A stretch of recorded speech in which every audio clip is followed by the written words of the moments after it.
Question 1, Part A. The bar chart shows the amounts Callum saves in January, February and April.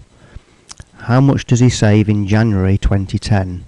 Well, we're given the bars for January, February and April, and we're not given for March. So in January, there are £40, February is £80, and April, we're given, is £60. So how much does he save in January? January he saves £40. In the second part, it says from January to April he saves for £250 in total. Complete the bar chart by drawing the bar for March. So we know that in January there's £40 plus £80 for February plus £60. So use our calculator to add those three together, which gives us £180.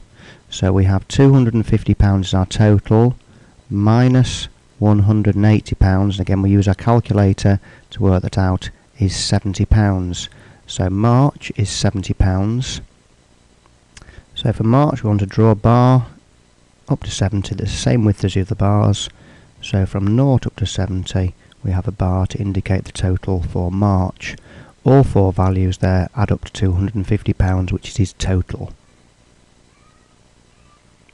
So for part 1, part B, it says the pictogram shows the amounts Callum saves in the next 4 months. So for May, June, July and August, we can see from the key that 2 boxes side by side represent £20.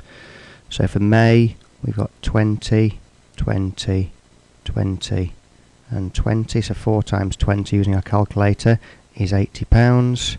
For June, 20, 20 and 10 is £50. For July we've got 20 and 10, which is £30. And for August, 20, 20, 20 and another 10, 20, 40, 60, £70 for August.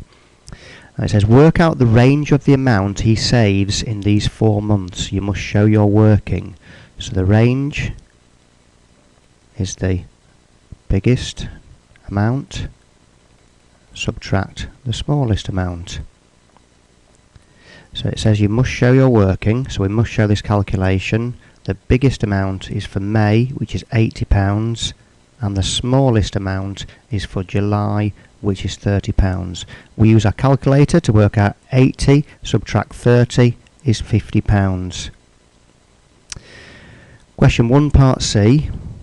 For the rest of 2010, Callum saves £50 each month. How much does he save in 2010 in total? So we know from the bar chart that between January to April Callum saved a total of £250. We were given that in the first part of the question. From May to August, we have our total here. We're going to add that with the calculator. It's £230. I'm just going to check that on a calculator. £230. And then we know for the rest of the 4 months, for the rest of 20, it says £50 each month. So that's from September to December. Now, there were 4 months on the bar chart. There are 4 months here. We're left with another 4 months. September, October, November and December is 4 times £50, which is £200. So we now need to total up 250 plus 230 plus 200 is £680 using a calculator. So in total he saves £680. Now part 2 says Callum spends 50% of these total savings to pay for a holiday. How much does he pay for the holiday? So 50% is equal to 0.50. So we're going to do 0.50 times 680 on our calculator to give us £340 that he spent on the holiday.